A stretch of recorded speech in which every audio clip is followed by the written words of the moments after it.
Hello friends, आज है 30 जून। जैसा कि आप देख पा रहे हैं 30 जून पे मैंने एसएससी सीएचएसएल का प्रीवियस ईयर मॉक दिया है, जो कि आप देख पा रहे हैं वो 10 मार्च का मॉक है और सिर्फ जो है वो सिर्फ 4 है। आज मैं आपको इस मॉक की एनालिसिस पूरी तरीके से दिखाने वाला हूं और इससे आपको क्या सीखने को मिलेगा वो चीज़ मैं आपको दिखाने वाला हूं। ठीक है, सबसे पहले बता दूं ये मेरा सबसे हाईएस्ट स्कोर है 175। इससे पहले जो मेरा सबसे हाईएस्ट स्कोर था वो 165 था। आज मैंने 175.5 स्कोर किया है और आप जो मेरा रैंक देख रहे हैं वो मेरा रैंक जो है वो 60 है। ठीक है, चलिए अब हम चलते हैं थोड़ा सा इसके डिटेल में कि कैसे मैंने क्या क्या चीज़ें की हैं। और अगर आप भी मॉक का एनालिसिस देख रहे हैं तो आपको भी तो इससे कुछ मिलना चाहिए, तो मैं वो सारी टिप्स और चीज़ें शेयर करूंगा जो मैं खुद फॉलो करता हूं, जिससे कि आप देख रहे हैं थोड़ी थोड़ी धीरे धीरे इंप्रूवमेंट मेरे अंदर हो पा रही है।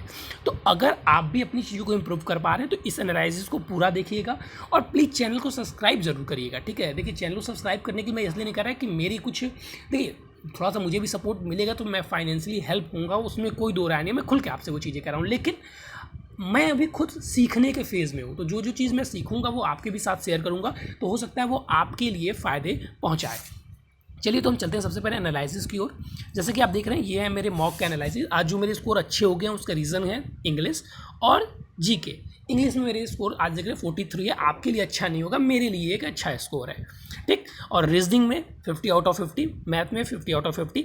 जीके का स्कोर भी आज का अच्छा रहा, क्योंकि आज जीके देखिए आज जीके अच्छा होने का रीज़न ये था ना कि जीके से जो चीज़ें पूछी हुई थी वो मतलब बुक से उठाकर पीछे होते, बहुत डीप में आज जीके के क्वेश्चन नहीं थे।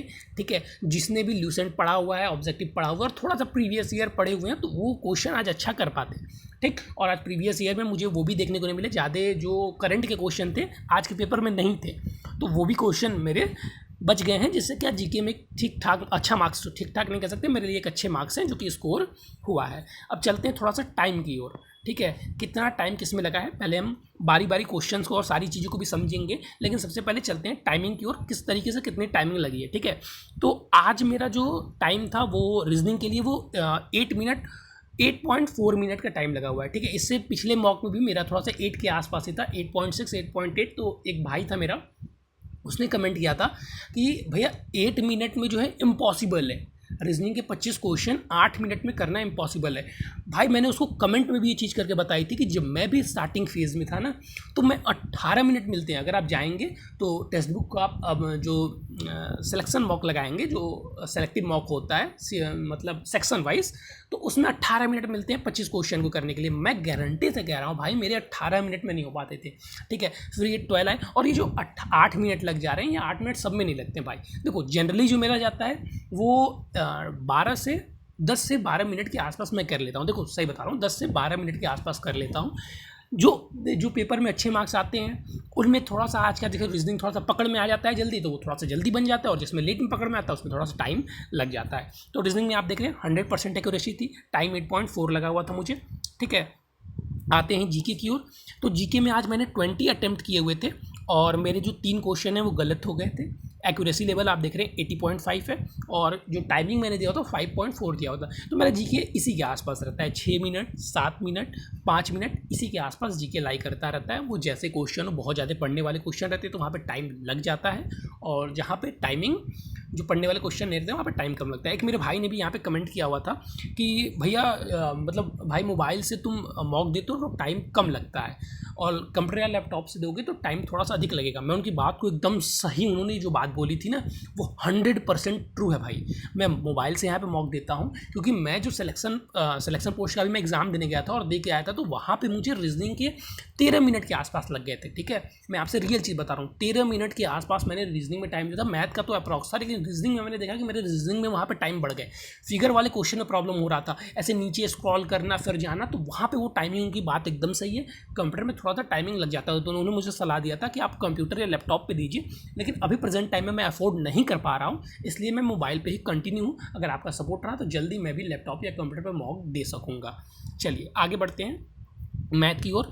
मैथ में आप देख रहे हैं, मैथ में इसी के पास टाइम जाता है मेरा। अगर क्वेश्चन आ रहे हैं तब, जैसे कोई क्वेश्चन फंस जाता है, नहीं आ रहा है, तो फिर टाइमिंग तो बहुत गंदा चला जाता है, 30 मिनट में चला जाएगा भाई। लेकिन अगर पढ़े पढ़ाए क्वेश्चन आ गए, टॉपिक वाइज क्वेश्चन आ गए, क्वेश्चन पकड़ में आ रहे हैं, तो 25 से 27-26 मिनट के आसपास मैं मैथ को ख़त्म कर लेता हूँ, जो कि बहुत अच्छी टाइमिंग नहीं है। ऐसे भी बहुत बच्चे हैं जो 20 मिनट में, 18 मिनट में मैथ को ख़त्म कर देते हैं। ठीक है, अगर आप टेक्स्ट बुक के मॉक में जाएंगे तो जहाँ तक मुझे आता है 20 मिनट टाइमिंग मिलता है, 20 मिनट में 25 क्वेश्चन करने होते हैं। तो यहाँ पे अभी मैं उस लेवल पे नहीं पहुँच पाया हूँ, लेकिन मैं प्रयास कर रहा हूँ कि मैं भी उस लेवल को अचीव कर पाऊँ। और अगर आपका साथ, ईश्वर का आशीर्वाद रहा, तो जल्दी मैं उस लेवल को भी अचीव कर पाऊँगा। नेक्स्ट चलते हैं इंग्लिश की ओर। इंग्लिश में जैसा कि आप देख रहे हैं, मैंने 24 अटैम्प्ट किया था, जिसमें से आज 22 सही नहीं हो गए हैं और एक गलत है। देखिए, इंग्लिश में भले ही आज अच्छे मार्क्स आ गए हैं, और धीरे धीरे, देखिए मैं ऐसा नहीं कह रहा हूँ कि इंग्लिश मुझे समझ में नहीं आ रही है, इंग्लिश अब पकड़ में आने लगा है, लेकिन वो लेवल जहाँ पे लोग 50 आउट ऑफ 50 स्कोर करते हैं। देखिए, अगर आज मुझे इंग्लिश में ये जो यहाँ पे कितने मार्क्स मिले, 43, अगर 7 मार्क्स ऐड हो जाते हैं, समझ रहे हैं, तो यहाँ से अगर 7 बढ़ते हैं तो कितने हो जाते हैं, 182। यानी कि अगर CGL की अगर हम पोस्ट की बात करें, तो मतलब अगर आप टैक्स असिस्टेंट्स बनने वाले थे इनकम टैक्स में, तो वहाँ पे आप इंस्पेक्टर बन जाते हैं। तो ये एक 7 नंबर का जो गैप है ना, बहुत ही ज़्यादा मैटर कर रहा है, जबकि मेरा एक अच्छा स्कोर है, बेस्ट स्कोर है। ऐसा नहीं कि हमेशा मेरा यही स्कोर आता है। ठीक है, 32-35 के आसपास मैं लाई करता हूँ, जो मेरा रियल स्कोर है। एवरेज स्कोर आप कह सकते हैं 35। ठीक, तो वहाँ पर मैं लाई करता हूँ। हाँ, क्या क्या चीज़ें मैं कर रहा हूँ, एक भाई ने पूछा था, भाई इंग्लिश में मुझे भी सेम प्रॉब्लम आती है, तो इंग्लिश में मैं कैसे अपनी चीज़ों को इंप्रूव करूँ। तो देखो भाई, मैं बता रहा हूँ अपनी प्रेजेंट टाइम की चीज़ें, कि मैंने क्या किया हुआ है, प्रीवियस ईयर कर लिया, और साथ में मॉक से जो क्वेश्चन आते हैं, जो वर्ड आते हैं, उनको पढ़ता हूँ। ठीक है, नीतू मैम को वॉल्यूम भाई सबको करना है, मैंने भी कर लिया है, उनके वोकैब भी कर लिए हैं। साथ ही साथ मैंने नीतू मैम की जो वोकैब की बुक है उसको पूरा नहीं किया, उसका जो रूट वर्ड वाला पोर्शन है, मैंने फोटो स्टेट निकलवाया था, उसको किया है, और वर्ड पावर में एडीजी किया है। लेकिन अभी मुझे वोकैब में पूरी तरीके से संतुष्टि नहीं है, नहीं हो पाते हैं भाई क्वेश्चन, मैं गारंटी बता रहा हूँ, तुम विश्वास करो, मुझसे नहीं हो पाते, मुझे बहुत अभी इंग्लिश परेशान कर रहा है। तो अब जो मेरा नेक्स्ट लेवल है, देखो मुझे क्या करना है, मुझे अपना गियर चेंज करना है। तो उसमें मैं क्या करूँगा, अब थोड़ी सी चीज़ें मैं इंप्रूव करूँगा, जैसे पेपर रीडिंग करना। और रीडिंग मैं अभी पूरी तरीके से बैन था, जो कि मैं मानता हूँ कि मेरे रीजनिंग के एक खराब स्कोर होने का शायद रीज़न है, क्योंकि मैंने सबका वीडियो देखा, जितने भी भैया लोग टॉपर है, उनका जो एडवाइस है कि भाई इंग्लिश में रीडिंग करो, वो बार बार कह रहे हैं रीडिंग करो। तो मैं देख रहा हूँ, पेपर तो शायद मैं ना अफोर्ड कर पाऊँ, क्योंकि एक दिन का पेपर 4 रुपये का हो जाएगा, तो वहाँ पे मैं बुक रीडिंग करने के लिए सोच रहा हूँ। ठीक है, और दूसरी चीज़ है कि पेपर लेने से भी थोड़ा सा प्रॉब्लम क्रिएट हो जाएगा, कि मतलब है बहुत सारे रीज़न, मैं आपको यहाँ पे नहीं शेयर कर सकता, लेकिन ठीक है, तो पेपर में नहीं ले सकता, तो मैं बुक देख रहा हूँ, रीडिंग करने की कोशिश कर रहा हूँ। अगर बुक में अगर रीडिंग करने से वो चीज़ें नहीं होता है, अगर इंप्रूव नहीं होगा, तो फिर मैं पेपर ही रीडिंग करना स्टार्ट कर दूँगा। मैं प्रयास करूँगा कि पेपर ही रीडिंग करूँ।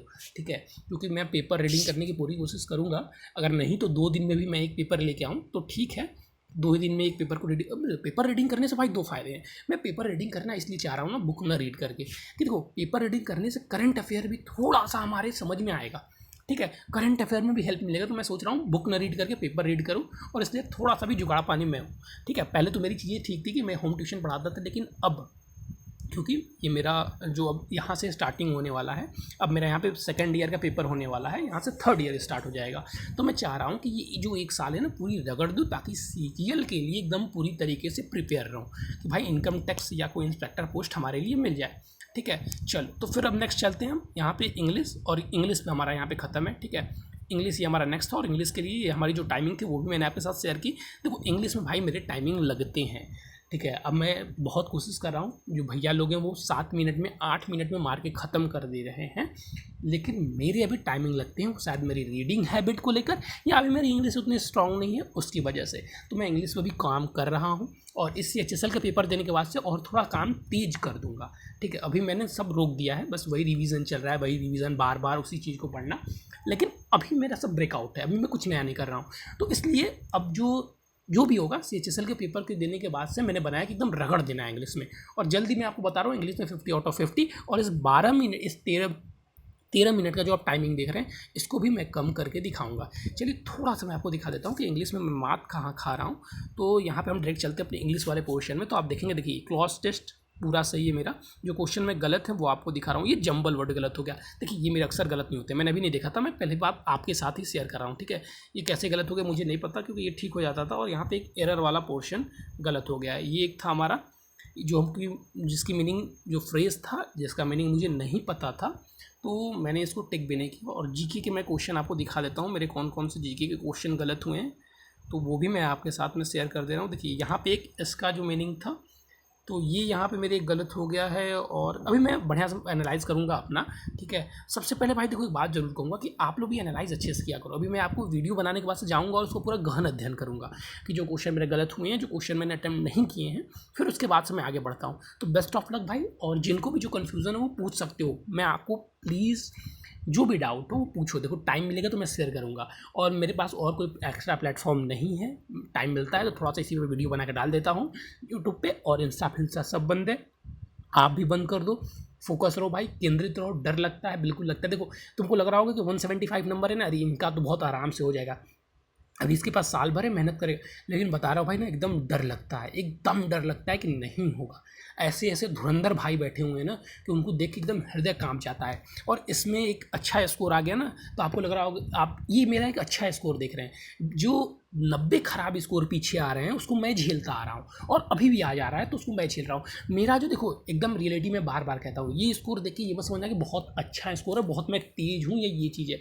मेरा जो एकदम नॉर्मल स्कोर है वो 145 से 51, 55, 154 इसी के आसपास मैं लाई करता हूँ, ठीक है। कभी कभी हो जाता है बहुत, और वो जो रीज़न है जिसकी वजह से मैं अच्छा नहीं कर पा रहा हूँ, वो आपको रीज़न है, जो मेनली रीज़न है वो सिंपल सा मैंने यहाँ पे आपको बताया। ये जो रीज़न है आपका इंग्लिश है, ठीक है, इंग्लिश और जीके, जिस पे मैं दोनों पे अभी काम कर रहा हूँ, ठीक है। और थोड़ा सा आपको देखते हैं एवरेज टाइमिंग, तो स्कोर जो है मेरा और टॉपर का, देखिए टॉपर अभी हमसे बहुत आगे हैं, ठीक है। एक्यूरेसी लेवल में भी वो लोग हमसे बहुत आगे हैं, ठीक। और अटैम्प्ट में भी हमसे आगे हैं, करेक्शन में भी आगे हैं, इन करेक्शन में भी हम आगे हैं, उनका तो भैया नील बटा सन्नाटे है। और टाइमिंग में भी देखिए जो लोग कह रहे हैं कि भाई तुम नहीं कर पा रहे हो ना, ये देखो देख लो मुझसे मेरा जो टाइमिंग है वो लाई कर रहा है 56 के आसपास, 55 सॉरी 53 या इसी के आसपास मैंने टाइमिंग लिया था। और इनका जो टाइमिंग आप देखिए, ये यहाँ पे ऐसे बच्चे हैं जो 43 से 42 मिनट में इसको मार के ख़त्म करके रख दे रहे हैं, तो उनके साथ कंप्लीट करो, सोचो वो किस लेवल की तैयारी है, ठीक है। तो वहाँ पे थोड़ा सा मैटर होगा, और ये पेपर थोड़ा सा ये भी था। एवरेज स्कोर देख लीजिए, फिर मिलेंगे और इंपॉर्टेंट के साथ। कोई भी डाउट हो पूछ लेना भाई। Thank you.